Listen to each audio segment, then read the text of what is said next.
Bapa di dalam surga, kami mengucap syukur kepadamu. Karena Engkaulah yang menjadi pokok puji-pujian dan penyembahan kami. Hanya Engkau Tuhan yang memberi hidup kepada kami. Engkau Tuhan yang menyembuhkan dan memulihkan kami. Engkau Tuhan yang senantiasa merindukan untuk kami terus datang hanya kepadamu Tuhan. Dalam segala apapun yang kami hadapi, Engkau Tuhan adalah jawaban kami. Dan kami boleh melihat bahwa Engkau Tuhan membukakan pintu-pintu yang tertutup bagi kami. Engkau yang menuntun kami ke jalan-jalan yang harus kami tempuh. Engkaulah Immanuel. Terima kasih Tuhan, kami mengucap syukur. Kami aman dalam perlindungan yang daripadamu. Dalam nama Tuhan Yesus kami bersyukur dan berdoa. Amin. Shalom saudara-saudara.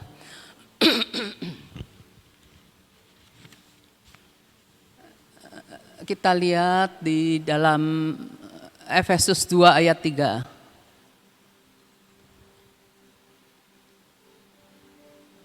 Efesus 2 ayat 3 bunyinya begini. Sebenarnya dahulu kami semua juga terhitung di antara mereka. Dahulu ya. Dahulu kita terhitung di antara mereka yang belum kenal Tuhan. Ketika kami hidup di dalam hawa nafsu daging dan menuruti kehendak daging dan pikiran kami yang jahat. Jadi jiwa kita ya, nafsu daging, kehendak daging, pikiran kita ya.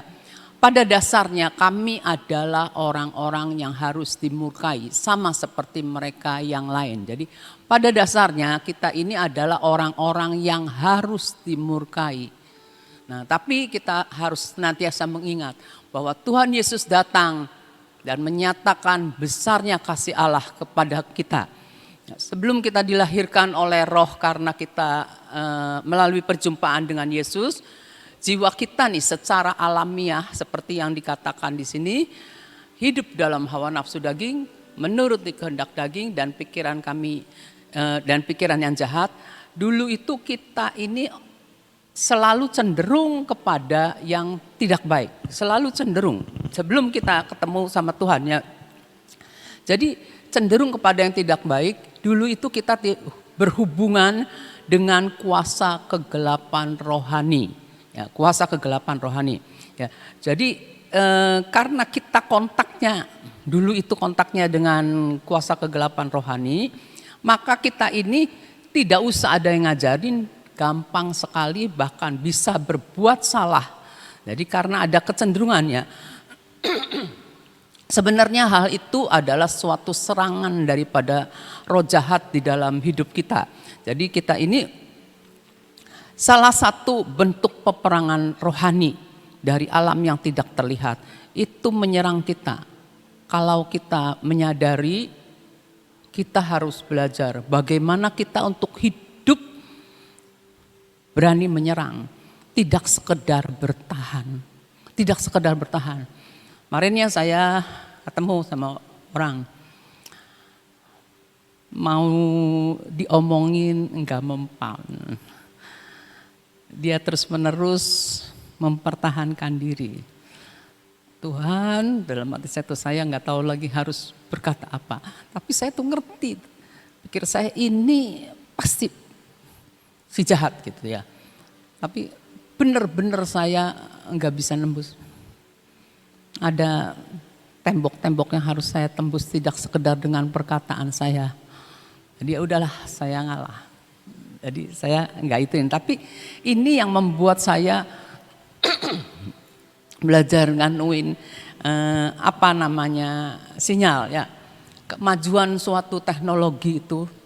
Ya tolah kalau kita lihat kemajuan teknologi, dunia telekomunikasi seperti adanya, kalau satelit sih dari dulu udah ada ya, internet, wifi, atau apa dah istilahnya gitu ya. Soalnya ada satu orang yang lagi ngomong terus sama saya soal teknologi tinggi akhir zaman gitu. Coba saya nanti dulu stop dulu, saya lagi belajar yang lain kata saya itu nanti bagiannya gitu ya. Nah itu kita tahu. Kita nih karena kemajuan teknologi kita ini bisa mengetahui apa yang terjadi jauh sekali. bahkan berberapa ribu-ribu kilometer, nah, pokoknya jauh sekali. Kenapa? Karena ada sinyal dari gelombang, melalui gelombang udara. Tidak terlihat, sinyal itu tidak terlihat. Seperti saya ngadepin orang itu, saya tahu tidak terlihat, tapi dianya enggak ngerti. Pokoknya dia enggak, saya nggak bisa ngomong lah pokoknya. Begitulah ya. Nah, kalau kita ingin menerimanya, kita harus punya pesawat. Pesawat untuk menerima akan sinyal itu, pesawatnya. Nah, terus kita harus setel pesawatnya ya. Begitu juga dunia rohani. Dunia rohani itu dapat mengirim sinyal yang dapat menjangkau dalam hidup kita. Jadi ada dunia rohani, dunia yang tidak terlihatan itu dapat mengirim sinyal dalam hidup kita. Sekarang kalau kita belum lahir baru, pesawat kita, ya, pesawat penerima kita adalah roh kita kan. Kita dulu kan putus hubungan sama Tuhan. Nah, ketika kita putus hubungan sama Tuhan, tentunya kita punya hubungan dengan yang lama. Dengan yang lama. Nah, kita karena kita pesawatnya nerimanya cuma dari yang lama, otomatis info itu masuk dalam diri kita karena kita belum bisa nyetel pesawat kita untuk kliknya dengan yang Tuhan. Oleh karena itu kita membutuhkan roh kita harus dilahirkan kembali. Ketika roh kita dilahirkan kembali, roh kita dijamah oleh Tuhan, kita ketemu Tuhan secara pribadi, hidup langsung. Pesawat kita, pesawat penerima kita hidupnya bisa kontak sama Tuhan. Makanya dikatakan kalau kamu belum dilahirkan kembali, kamu tidak dapat melihat kerajaan Allah. Jadi kita punya sinyal, yaitu caranya kita harus lahir baru, ngerti firman. Kita harus ada supaya bisa kontak dengan kerajaannya Tuhan yang tidak terlihat ya. Nah, kalau kita belum lahir baru, tentunya pesawat kita rusak. Pesawat penerima kita nih rusak. Bahkan kalau bisa dikatakan pesawat penerima kita mati, nggak bisa hubungan dengan roh Tuhan. Cuma dengan hubungan dengan roh-roh yang sudah dikatakan mati itu ya. Seperti itu. Jadi roh kita harus lahir baru. Sedangkan mutu hidup kita, mutu kehidupan manusia itu sangat bergantung pada sinyal rohani yang mana kita terima atau setel. Kita setelnya kemana nih? Sekarang saya udah lahir baru, saya mau setel yang mana nih? Saya mau kontak sama Tuhan atau saya mau kontak dengan dunia alam nyata, fakta. Kita mau setel yang mana? Tergantung kita. Nah, atau kita mau ketika kita lihat sesuatu, waduh, ini bukan yang kita mau terima. Kita belajar untuk mematikan. Seperti misalnya gini.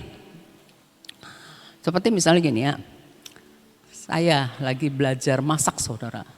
Mau lihat cara memasak dari mana ya? YouTube, saya buka YouTube. Ketika buka YouTube, saya setel yang cara memasak. Sudah selesai setel cara memasak, belajar memasak. Kemudian saya lihat animal. Anjing-anjing kecil lucu-lucu sekali saudara. Lucu, bikin saya ketawa, bikin senang. Hanyutlah saya kepada YouTube. Jujur, kadang juga saya suka iseng lihat film kuno. Saya senangnya film kuno saudara. Senang film kuno. Lalu hanyutlah saya, terbawa hanyut. Nah, di situ kita harus punya penguasaan diri. Harus mematikan channel itu. Ya. Kita harus mematikan channel itu. Kalau kemarinnya ini saya lihat, nggak tahu lihat di IG, nggak tahu YouTube, IG kayaknya sih. Ada anak yang HP-nya direbut sama orang tuanya kan, disita HP-nya sama orang tuanya. Si anak itu marah, padahal si anak itu sih kayaknya si remaja juga belum SMA kayaknya. Marah, dia ngerusak seluruh barang di rumah itu, di rumahnya dia sendiri, dirusak sama dia. Sekarang kalau kita lihat dengan mata kepala kita, kok anak bisa begitu? Berarti pesawatnya anak itu setiap hari cuma menerima dari yang mana? Dari si perusak. Dari yang si perusak. Kalau enggak mungkin dia bisa marah sampai membuang segala macam, menghancurkan semua yang ada di rumah. Hati-hati saudara, benar-benar hati-hati. Nah, kita tahu ya, semua hal yang menakutkan, semua hal yang menakutkan di dunia kita ini, yang saya bilang orang yang sedang ngasih tahu saya tentang teknik itu, ya itu buat saya memang menakutkan. Menakutkan. Udah lama saya pernah dengar hal itu di grup, di satu grup, udah puluhan tahun lah saya dengar. Cuma saya lalukan, karena itulah buat saya tuh, saya gaptek, jadi saya lalukan aja, udah nggak usah gitu tuh ya. Tapi sekarang dia kasih tahu, begini nih, dia kasih tahu bukunya, gini. Waduh iya, cuma pakai bahasa Inggris bukunya. Jadi saya nunda obrolan, nanti besok kan malam sini saya akan temu dia, saya bisa ngobrol sama dia. Nah sinyalnya itu hati-hati, kita nyetel sinyal dari kuasa kegelapan. Nah kalau hal yang menakutkan, hal yang menakutkan itu, yang di dunia ini hal-hal yang menakutkan kan banyak. Kita nih ngelihatnya dengan mata. Jadi hal yang menakutkan kita dengar, kita tidak melihat dengan mata. Tidak terlihat oleh mata kita. Sebenarnya apa yang tidak terlihat itu mengandung sesuatu unsur yang tidak terlihat. Jadi walaupun kita cuma dengar, ini alam roh ya, dengar, lihat. Nah, semua peristiwa ini punya unsur yang tidak terlihat, punya sesuatu yang tidak terlihat. Makanya dikatakan bahwa kita harus memperhatikan yang tidak terlihat lebih daripada yang terlihat. Ya. Nah, seperti akar itu kan nggak terlihat. Nah, walaupun nggak terlihat secara mata, penyebab segala sesuatu itu adalah akar. Orang, kalau boleh dikatakan, orang apa ya namanya, psikolog itu cuma atasnya aja gitu ya, atasnya aja, tapi penyebab yang itunya tidak sampai di akar, tidak sampai tuntas sampai ke akar-akarnya, tapi Tuhan kita kalau menyembuhkan tuntas sampai ke akar-akarnya. Ada sahabat saya, ada beberapa orang juga kenal sama sahabat kita ya, yang sudah almarhum. Nah dia sekolah, prinsipnya dia nggak apa-apa dapat berapa aja, pokoknya lulus, pokoknya naik kelas. Nah di dalam soal rohani saya mau katakan, dalam soal rohani kita ini tidak boleh seperti asal kita tahu cukuplah sekedar begini, enggak. Orang Kristen, orang percaya itu harus terus mengenal Yesus itu progresif, jadi harus naik terus sampai yang Tuhan mau itu tercapai sama kita, sampai to the top, seperti khotbah kemarin, sampai to the top. Jangan cukup puas sampai sini, cukup puas asal saya sudah pelayanan, cukup puas asal ini, enggak, semua harus dipelajari, Kalau kita lihat ya, orang kan cukup puas sekedar ini. Saya aja sebenarnya termasuk orang yang masih kurang puas saudara. Belum to the top dalam hal kuliah, belum to the top. Tapi ya saya mengucap syukur, mungkin ada maksud Tuhan yang lainnya. Nah, peristiwa yang terjadi itu kita tahu ada kuasa rohaninya. Kuasa rohani, kuasa yang tidak terlihat maksud saya, kuasa rohnya ya. Itu suka menimbulkan satu perselisihan ataukah kekerasan ataukah kerusakan yang dilakukan oleh kita sendiri tanpa kita sadari. Seperti orang yang saya ngomong itu yang tidak mau menerima, dia itu tanpa sadar karena dia tidak mau terima pendapat atau pertimbangan orang lain, tanpa sadar merusak diri sendiri. Coba saudara pikir, misal ya kita salah, bukan kalah, jangan ngomong salah lah, kita keliru aja dah. Kita keliru, ada orang menasihati. Sedikitnya nasihat orang itu buat bahan pertimbangan bagi kita. Jangan kita langsung bablas saja. Pokoknya menurut diri sendiri benar, Mental saudara, belajar untuk menerima yang lain.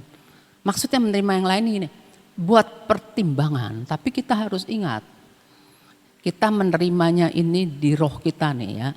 Kita harus punya sinyal. Kita harus bertanya-tanya dengan Tuhan Roh Kudus yang kasih tahu kita gitu ya. Hati-hati saudara, benar-benar hati-hati ya. Saya aja sedang belajar mengamat-ngamati ya. Kita lihat Efesus 6 ayat 12. Efesus 6 ayat 12 ya, hafal semua. Karena perjuangan kita adalah kita bukanlah melawan darah dan daging, tetapi melawan pemerintah-pemerintah, melawan penguasa-penguasa, melawan penghulu-penghulu dunia yang gelap ini, melawan roh-roh jahat di udara. Saya tidak mau melawan melawan orangnya ya, nggak mau saya. Kalau dia mau ngomong apa-apa ya silakan, nggak apa-apa buat saya. Tapi saya belajar mengamat-ngamati bahwa itu ada di balik yang tidak saya lihat itu. Kalau Rick Joyner ngomong saya begini, orang Kristen suka tanpa sadar dihinggapi kotoran burung atau apa gitu, seperti itu. Nah orang itu juga tidak menyadari, bagi dia benar dia gitu ya, tapi udahlah nggak apa-apa buat saya ya. Nah tapi melawan pemerintah, melawan penguasa, melawan penghulu-penghulu dunia yang gelap, melawan roh-roh jahat di udara, semuanya tidak terlihat oleh mata kita ya, tidak terlihat. Sekarang jadi kita nih tahu kan di sini karena perjuangan kita bukanlah. Nah, berarti kita ini senantiasa setiap hari kita ada dalam kancah peperangan, ada dalam kancah pertempuran rohani yang tidak terlihat, tapi kita punya Tuhan ya, kita bisa mengerti. Nah, iblis nih menyerang kita, menyerang gereja. Iblis menyerang gereja, kita menganggapnya perselisihan normal, biasalah itu sih. Tapi di balik semuanya kita harus perhatikannya.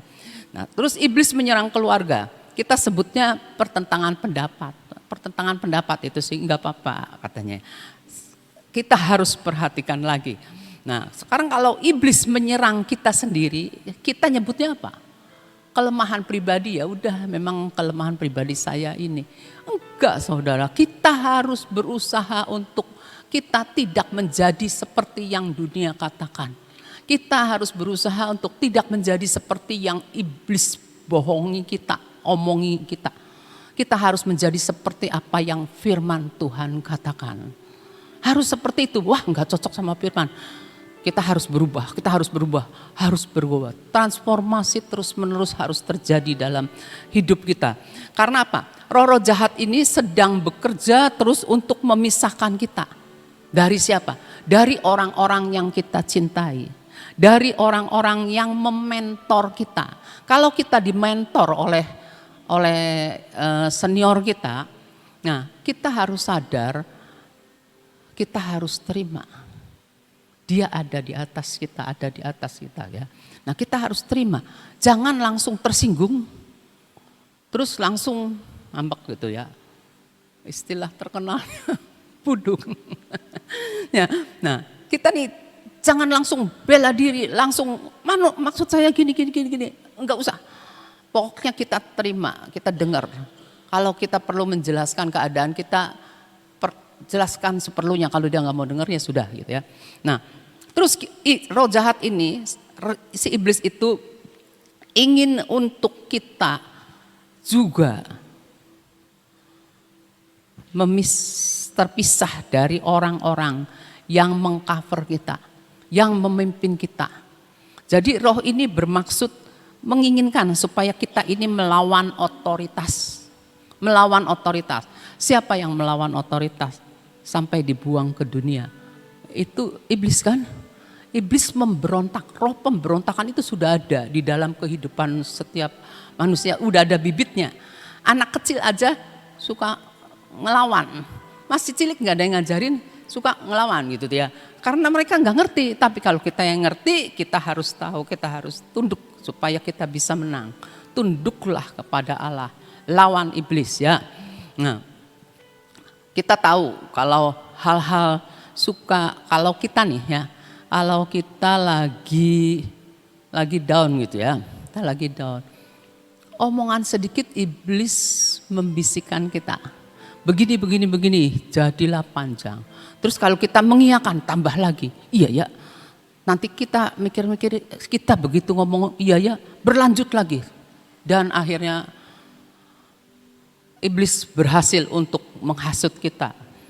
Kita harus senantiasa ingat, kita harus menerapkan seperti Filipi 4 ayat 8. Filipi 4 ayat 8 ya. Pikiran ini kita nih hafal tapi sukanya kebuang karena egonya kita. Masih ada egonya ya. Jadi akhirnya saudara-saudara, semua yang benar, semua yang mulia, yang adil, semua yang suci, semua yang manis, semua yang sedap didengar, semua yang disebut kebajikan dan patut dipuji, pikirkanlah semuanya itu. Jadi kita harus senantiasa mikir. Saya kalau dimarahin suka ngomong gini, mikir dulu, ya. Mikir apa? Mikirnya nih yang manis, yang mulia, yang adil, yang suci, yang sedap didengar, semua yang disebut kebajikan dan patut dipuji. Tapi semuanya terdesak keluar, karena kita banyaknya mikir omongannya orang itu nggak enak pisan sih ya, jadi saya tersinggung. Aduh, sikapnya orang itu ya bikin saya harus haleluya, mengucap syukur puji Tuhan. Nah, kita harus mengingat, belajar terus menerus Filipi 4 ayat 8. Tuhan Yesus itu tahu murid-muridnya itu terbuka terhadap pengaruh iblis. Tuhan Yesus tahu ya. Selama hidup di dunia, kita juga termasuk murid-murid Tuhan. Ya, terbuka menurut Tuhan Yesus tahu, aduh murid-murid di dunia nih terbuka terhadap pengaruh iblis selama hidup terbuka. Makanya kita harus mati apanya? Mati daging supaya enggak jadi bulan-bulanan iblis. Nah, karena itu Tuhan Yesus mengajarkan kita untuk berdoa seperti Matius 6 ayat 13. Matius 6 ayat 13 bunyinya begini. Janganlah membawa kami ke dalam pencobaan, tetapi lepaskanlah kami daripada yang jahat.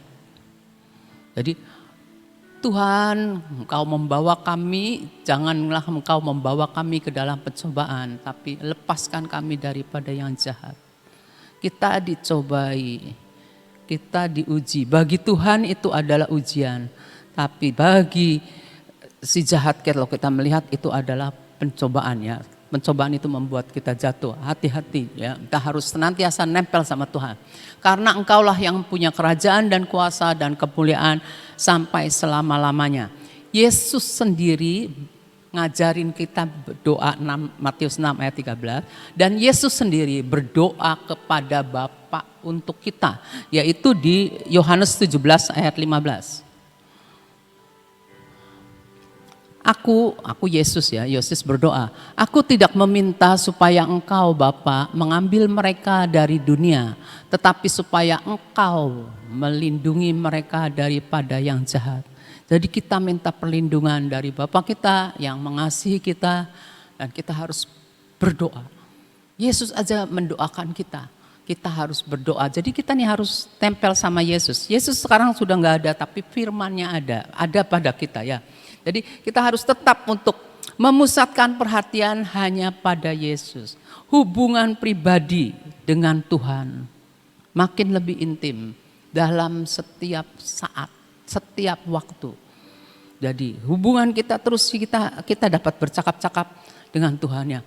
Jadi kita nih akan disanggupkan oleh Tuhan untuk mengalahkan semua rencana iblis. Rencana iblis tahun 23, ini itu. Kita jangan membesar-besarkan iblisnya, kita membesarkan Tuhan kita karena Tuhan kita lebih besar dari semua roh-roh yang ada di dunia. Kadang memang ketakutan kita membuat kita sedikit getar gitu, tapi kita ingat Tuhan bawa aku tetap ada di dalam kerajaannya yang tidak tergoncangkan. Itu yang bisa saya sharekan. Terima kasih, Tuhan memberkati. Kita berdoa. Bapa, kami mengucap syukur kepadamu karena Engkau mengasihi kami dan membuktikan kasih-Mu yang besar dengan menyerahkan putra-Mu Tuhan Yesus Kristus. Kami tahu kami tidak dapat berjalan sendiri, tapi Engkau memberikan kami roh penolong, Engkau memberikan kami roh kudus-Mu, sehingga Engkau yang menuntun kami. Kami mau mengikuti jejak-jejak kaki-Mu ya Tuhan, jejak-jejak kaki yang mengeluarkan lemak. Kami tahu dunia menjanjikan segala sesuatu yang instan, tetapi Engkau mengajarkan kepada kami untuk kami memikul salib kami, menyangkal diri kami, dan mengikuti Engkau sampai ke Gunung Golgota, sampai top, sampai kemuliaan-Mu dinyatakan. Tuhan, ini kami anak-anak-Mu, kami berserah diri kepadamu, dan kami berdoa kami untuk bangsa dan negara kami. Hanya Engkau yang sanggup menopang bangsa ini Tuhan. Hanya Engkau yang sanggup untuk meneduhkan badai. Hanya Engkau yang sanggup untuk membuat jalan di padang gurun, di padang belantara. Bahkan Engkau sanggup membelah laut. Engkau sanggup mengadakan mujizat bagi bangsa dan negara kami. Karena kami ada di dalam negara ini Tuhan, maka kami mendoakan kesejahteraan negara kami dan kesejahteraan kami semua Tuhan. Terima kasih Bapa. Kami berdoa bagi Presiden kami Jokowi. Kami berdoa untuk semua pejabat-pejabat yang bersama-sama dengan Presiden kami. Tuhan, kiranya Engkau yang melindungi mereka dari semua rencana-rencana yang tidak terlihat, yang tidak baik. Apapun peristiwa yang Engkau izinkan terjadi, Engkau sanggup mengubahkan itu semua menjadi berkat dan kebaikan bagi Presiden kami dan pejabat-pejabat kami. Engkau yang sanggup membuat mereka berdiri tegak di kaki mereka, karena Engkau yang menopang kaki-kaki mereka. Terima kasih, kami mengucap syukur. Terima kasih Tuhan, Engkau memberkati bangsa kami. Engkau memberkati dengan limpah yang daripada-Mu Tuhan. Supaya dunia boleh melihat bahwa itu Engkau kerjakan bagi bangsa kami Tuhan. Engkau yang mengerjakannya dan Engkau yang mengerjakannya. Engkau yang membuat semuanya jadi seperti yang Engkau mau. Terima kasih, kami mengucap syukur. Bapak, saat ini juga kami berdoa untuk hamba-Mu Ibu Nani beserta dengan hamba-hamba Tuhan yang lain yang akan melayani. Biarlah Engkau Tuhan yang akan mengurapi akan setiap mereka untuk menyampaikan apa yang Engkau mau. Sesuatu pesan yang dari surga Engkau sampaikan Tuhan. Dan kami berdoa agar setiap orang yang mendengarnya beroleh hikmat, beroleh pengertian yang daripada-Mu. Engkau memberikan pencerahan, Engkau membuat setiap mereka mau berbalik dari jalan-jalan yang keliru. Terima kasih, kami mengucap syukur. Terima kasih Bapak, kami mengucap syukur. Saat ini Tuhan, kami mau kita ambil minyak urapan kita.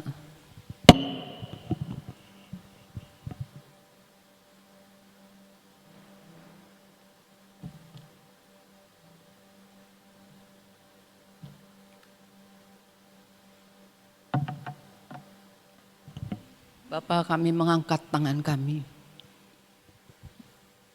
Kami mau terima pengurapan yang daripada-Mu Tuhan.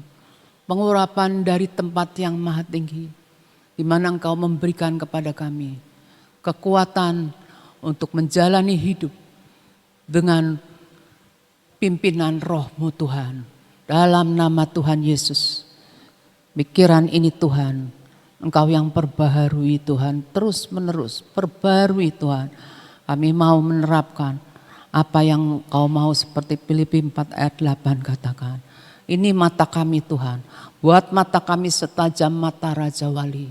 Ini mulut lidah bibir kami Tuhan, Buat kami dapat mengucapkan perkataan-perkataan yang mencipta. Sehingga apa yang hancur dapat dibangun kembali. Apa yang tidak baik dapat baik kembali. Apa yang merusak, semuanya kami mau perkatakan. Stop sampai di situ. Kuasa dan otoritas-Mu atas kami. Kuduskan mulut, lidah, bibir kami ini Tuhan. Ini telinga kami Tuhan. Kami urapi Tuhan. Untuk kami boleh mendengar dari sinyal yang benar. Daripada-Mu Tuhan. Engkau yang menolong kami.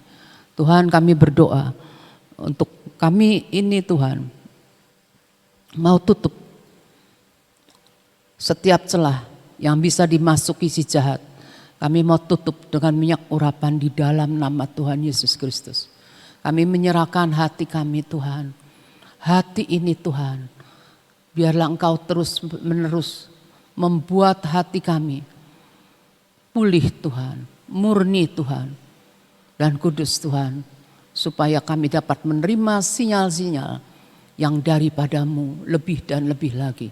Ini tangan-tangan kami Tuhan. Kami mau gunakan tangan-tangan ini Tuhan untuk memuliakan Engkau. Ini kaki kami Tuhan, kaki kami berjejak Tuhan. Mengikuti jejak-jejak-Mu Tuhan. Jejak-jejak yang mengeluarkan minyak. Terima kasih Bapa, kami mengucap syukur. Kami bersyukur dan bangga memiliki Allah seperti Engkau. Di dalam nama Tuhan kami Yesus Kristus, kami sudah berdoa. Kita sama-sama katakan amin.